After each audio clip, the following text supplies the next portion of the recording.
اگر ہم خود سے لوکل 10 گنا چھوٹے ملک تو میں. وہ ہمارے کسی کام کا. اب انہوں نے دیکھا کہ انڈیا کی تو یوٹیلیٹی نہیں. ہم تو کافی عرصے سے کہہ رہے تھے کہ یار یہ فضول ملک ہے, آپ کے کسی کام کا نہیں ہے. دیکھیں آپ دیکھ لیں کہ یہ صرف آپ سے جو ہے نا وہ مفادات اینٹ رہا ہے, لیکن آپ کے کسی کام نہیں آ سکتا. اب انہوں نے دیکھا کہ یار پاکستان نے اپنے بنائے ہوئے سسٹمز ہمارے, یہ اس میں یہ بھی ذہن میں رکھیے گا, بہت سارے لوگ کہتے ہیں کہ چین کی مدد سے نہیں, ہمارے پاس ضرور چائنا کے جہاز تھے, لیکن ہمارے پاس امریکہ کے جہاز بھی تھے, ہمارے پاس اپنے بنائے ہوئے جہاز بھی تھے, اور میزائل تو ہم نے خریدے تھے. انڈیا نے تو فرانس سے خریدا تھا نا, اس کا مطلب نہیں کہ فرانس اور پاکستان کا مقابلہ ہو رہا تھا. اسی طرح چین اور انڈیا کا مقابلہ نہیں ہو رہا تھا. انڈیجنس ہمارا جو سسٹم نیٹ ورک 17 تھا, اس کے ذریعے ہم نے ان کا پورا کمیونیکیشن سسٹم جام کیا اور ان کو ایسے سٹنگ ڈکس بنایا. اب جب امریکہ نے یہ چیزیں دیکھی, انہوں نے کہا یار یہ تو فالتو لوگ ہیں. اب انہوں نے کہا یار ان کی یوٹیلیٹی کوئی نہیں ہے, ہم خام خواہ جو ہے نا ان کو پیسے کھلا رہے ہیں, خام خواہ جو ہے نا وہ یہ انویسٹمنٹ کر رہے ہیں. اچھا, انڈیا اور امریکہ کا جو ٹریڈ بیلنس ہے وہ کس کے حق میں ہے؟ آپ کو پتا ہے انڈیا کے حق میں ہے, امریکہ کے حق میں نہیں ہے. 50% تقریباً انڈیا کے اس میں حق میں. انڈیا جو ہے نا وہ پیسے بھی کما رہا ہے اور باقی ساری مزے بھی کر رہا ہے, جبکہ امریکہ کی کو بہت کم فائدہ ہے. اور وہی تو ٹرمپ رو رہا ہے کہ یار آپ اتنے ویور دیکھیں, تیل کی ان کو اجازت ملی, نیوکلیر ویور ان کو ملا, پتہ نہیں کیا کچھ, اور 3-4 دن کی لڑائی میں پاکستان نے ان کی وہ پٹائی لگائی. انہوں نے کہا یار اب کیا کریں. اب اس لیے وہ ان کو کہہ رہا ہے کہ یار اسٹریٹجیکلی بھی یہ روس سے تیل بھی لے رہا ہے, ہم سے بھی وہ سارا کچھ کرنے کی کوشش کر رہا ہے, لیکن فائدہ دو آنے کا بھی نہیں دے رہا. ورتھ لیس ہو گیا انڈیا آپریشن سندور کے بعد. یہ وجہ ہے, اور یہ پاکستان کی بہت بڑی کامیابی ہے, ہماری فورسز کی کامیابی ہے, ہماری ایئر فورس کی کامیابی ہے, ہماری انٹائر جو ہمارا سیکیورٹی کا اسپیکٹرم ہے وہ سب کی کامیابی ہے کہ اس وقت دنیا کو اوقات نظر آ گئی انڈیا کی. بالکل, یہ ایک سفارتی سطح پہ بھی آپ کہہ سکتے ہیں پاکستان کی جو کامیابی ہے سیکیورٹی لحاظ سے بھی, ادارے جو ہیں انہوں نے اپنی ویل پرفارمنس دکھائی, اور اسپیشلی جتنا پاک فوج کا شکریہ ادا کیا جائے جس طریقے سے انہوں نے دفاع کیا. لیکن آپ ساتھ ساتھ یہ دیکھ رہے ہیں کہ فیلڈ مارشل سید عاصم منیر کا جو دوسرا دورہ ہے امریکہ ہے, جہاں پہ سینٹ کام کی تقریب میں انہوں نے جو ہے شرکت بھی کی ہے. آپ سمجھتے ہیں کہ پاکستان کے خیال میں جو دورہ ہے وہ کتنا مؤثر ثابت ہو سکتا ہے, اسپیشلی اس حالات میں جب بھارت اور امریکہ کے تعلقات آپس میں اچھے نہیں ہیں؟ دیکھیے ایک بہت بڑی ڈیولپمنٹ ہے, اور اس بات پہ انڈیا میں بھی بہت زیادہ لیدے ہو رہی ہے. یہ ایک شارٹ سپین میں آرمی چیف کا دوسرا دورہ امریکہ ہے, اور پہلے دورے میں جو ٹرمپ نے جو ان کو لنچ ہوسٹ کیا وہ بہت بڑی بات ہے. اور یہ پاکستان کی سفارتکاری کی کامیابی کا بہترین نمونہ ہے کہ ایک اسٹریٹجک بیلنس پاکستان نے رکھا ہوا ہے. امریکہ کے ساتھ بھی بہترین تعلقات, چائنا کے ساتھ بھی بہترین تعلقات, اور ہمارے روس کے ساتھ بھی اچھے تعلقات ہیں. تیل تو ہم نے بھی لیا تھا روس سے, تو کیا ہوا؟ بات یہ ہے کہ ہماری فرت ہے, ہم انٹرنیشنلی ہمیشہ ہم چل بھی رہے ہیں, اور ہم نے انٹرنیشنل جو بھی معاملات ہیں, دیکھیں 2 جنگیں ہم نے لڑی افغانستان میں, پہلے روس کے خلاف اور اس کے بعد وار آن ٹیرر میں بھی ہم جو ہے نا فرنٹ لائن اتحادی رہے. دنیا کو پتا ہے کہ پاکستان ایک قابل بھروسہ اتحادی ہے, اور اس نے ہمیشہ اچھا پرفارم کیا ہے, جبکہ انڈیا نے آج تک اپنی پرفارمنس کہیں بھی شو نہیں کی ماسوائے ویسٹ سے پیسے اینٹنے کے.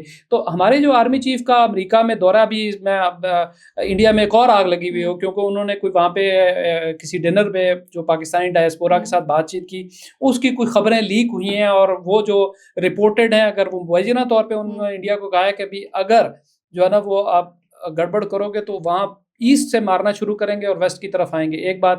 دوسرا انہوں نے کہا ہے مبینہ طور پہ, کیونکہ آفیشیلی نہیں ہے یہ جو خبریں باہر آئی, انہوں نے کہا جس پہ آج انڈین فارن منسٹری نے اسٹیٹمنٹ بھی جاری کی, انہوں نے کہا کہ جو ہے نا وہ اگر ہمارے وجود کو خطرہ ہوا تو ہم آدھی دنیا کو ساتھ ہی لے کے چلے جائیں گے. اور وہ انڈیا میں رولا پڑا ہوا ہے کہ امریکی سرزمین پہ کھڑے ہو کے ہمیں ایٹمی دھمکیاں دے رہے ہیں, اور یہ بہت بڑا ان کو وہ برا لگا کہ کیوں کر رہے ہیں, کہ بھائی اگر آپ ہمارے لیے خطرہ بنیں گے تو ہم تو کریں گے. تیسری بات جو رپورٹ ہے, انہوں نے کہا کہ یہ اگر یہ ڈیم بنائیں گے ہم دیکھیں گے 10 میزائل مار کے اڑا دیں گے, میزائلوں کی ہمارے پاس کمی کوئی نہیں ہے. یہ اگر یہ چناب پہ کسی جگہ پہ اگر وہ ڈیم بناتے ہیں, اور وہ بھی کوئی ایسی بات نہیں, ہمارا رائٹ ہے بھائی, آپ اگر ہمارا پانی بالکل, اس میں ایسا ہی ہے.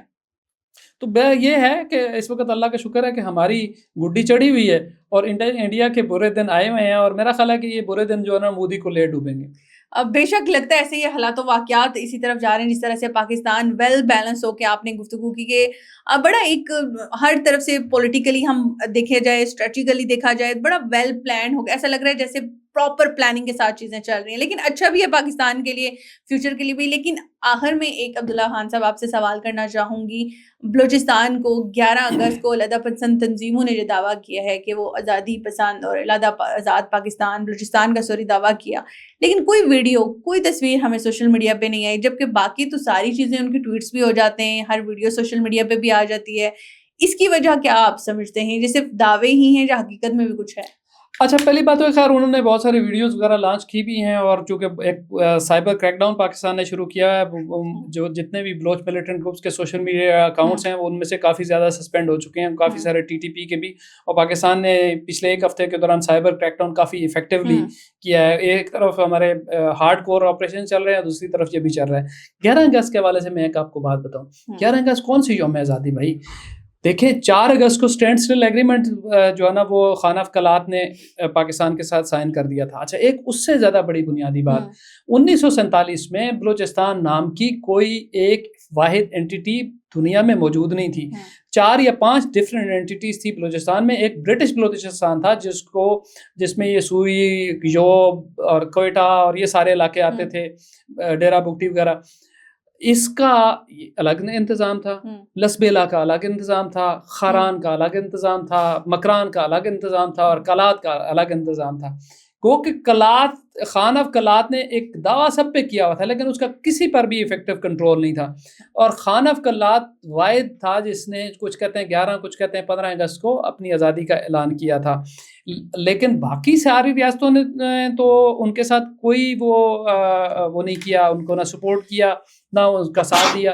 17 مارچ 1948 کو خاران, مکران, لسبیلا, وران, انہوں نے کیا کیا پاکستان کے ساتھ, وران کا مجھے نہیں پتا, ان باقیوں نے کیا کیا پاکستان کے ساتھ الحاق کا اعلان کر دیا. 27 کو خان صاحب نے بھی کر دیا. ٹھیک ہے. قائد اعظم خان آف کلات کے لیگل ایڈوائزر تھے, کراچی میں بیٹھ کے انہوں نے وہ کیا ایکسیشن کا یا الحاق کا اعلان کیا.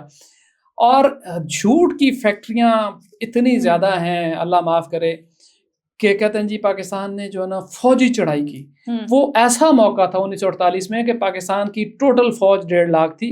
کشمیر میں ہمیں جنگ کا سامنا تھا کیونکہ انڈیا نے وہاں چڑھائی کر دی تھی. کشمیر نے پاکستان کے ساتھ الحاق کیا تھا لیکن انڈیا نے وہاں چڑھائی کر دی. ہم تو وہاں بزی تھے, ہمارے جو ملٹری کے ریسورسز تھے وہ انڈیا نے روک لیے ہوئے تھے. ہمارے پاس تو پوزیشن ہی نہیں تھی کہ بھئی ہم جو ہے نا کوئی بڑا آپریشن بلوچستان میں لانچ کر سکتے. کسی ہسٹورک ریکارڈ میں موجود ہی نہیں ہے کہ ہم نے کلات میں کسی قسم کا آپریشن کیا ہو. خان آف کلات تو خود کراچی میں بیٹھے ہوئے تھے, تو وہاں پہ کیا ہونا تھا. ٹھیک ہے. ہاں, جب ان کے بھائی نے, خان آف کلات کے بھائی نے جو ہے نا ریبیلین کیا افغانستان کی مدد سے, تو وہاں ان کے خلاف آپریشن ضرور ہوا ہے. وہ ایف سی نے کیا اور باقی جو لوکل فورسز نے کیا ہے, وہ کچھ پرو پاکستان لوگ بھی اس میں شامل تھے. لیکن ایکسیشن سے پہلے میں دعوے سے کہتا ہوں, بلوچ جتنے بھی میرا یہ سن رہے ہیں کہ کوئی آپریشن پاکستان نے نہیں کیا. خان آف کلات نے اپنی ول کے ساتھ اپنی مرضی, اس نے دیکھا یار لسبیلا نے بھی کر دیا ہے, خاران نے, مکران نے بھی کر لیا ہے, تو میں اکیلے کیا ہی کر لوں گا. اور اس سے پہلے پاکستان بننے سے بہت پہلے جو ہے نا یہ جو برٹش بلوچستان ہے, ان لوگوں نے باقاعدہ اس میں الحاق کا اعلان کر چکے ہوئے تھے. یہ تو بہت ہی پہلے کر چکے, غالباً جون میں کر چکے ہوئے تھے. تو اس لیے وہ کوئی ان کے لیے وائبلٹی نہیں لگ رہی تھی کہ یار میں اس کو ایک چھوٹی سی یہ کلات کی پٹی کو لے کے میں کیا کروں گا. بلوچستان میں یہ 11 اگست کا یہ خامخواہ کا ایک اچھا بڑی بات ہے کہ ہسٹوریکلی یہ بھی پروو نہیں ہے کہ خان آف کلات نے جو مہم سا آزادی کا اعلان کیا تھا وہ 11 کو کیا تھا, یہ 15 کو کیا تھا. اس میں بھی 2 الگ الگ ڈیٹس ہیں.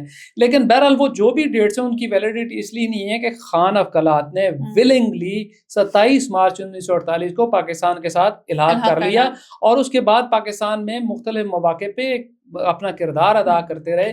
جو 1-2 انسرجنسیز ہوئی, انہوں نے اس میں گورنمنٹ اور انسرجنٹس کے درمیان برج کا کردار ادا کیا, پاکستان کے ساتھ رہے. تو کوئی ایسی بات نہیں تھی. اب وہ کچھ ایک ایسی چیز کی بنیاد پہ آپ کے جی آپ کوئی منانا چاہتے ہیں تو منائیں, آپ کو کون روک رہا ہے. لیکن پریکٹیکلی بلوچستان پاکستان کا حصہ بن گیا تھا, اور پاکستان کا حصہ ہے اور پاکستان کا حصہ رہے گا، انشاءاللہ اس کو کوئی نہیں روک سکتا۔ بالکل ایسا ہی ہے کہ اس میں کوئی شک نہیں ہے کہ بلوچستان پاکستان کا حصہ تھا، ہے اور رہے گا۔ تھینک یو سو مچ عبداللہ خان صاحب، آپ نے اپنا وقت دیا اور قیمتی تجزیے کا۔ ناظرین، امید ہے کہ آپ کو ان تمام حالات و واقعات اور خاص کر کے جیو پولیٹیکل خطے کے حالات اور جو حقائق ہیں وہ واضح ہو چکے ہوں گے۔ مجھے دیجیے اجازت، اللہ حافظ۔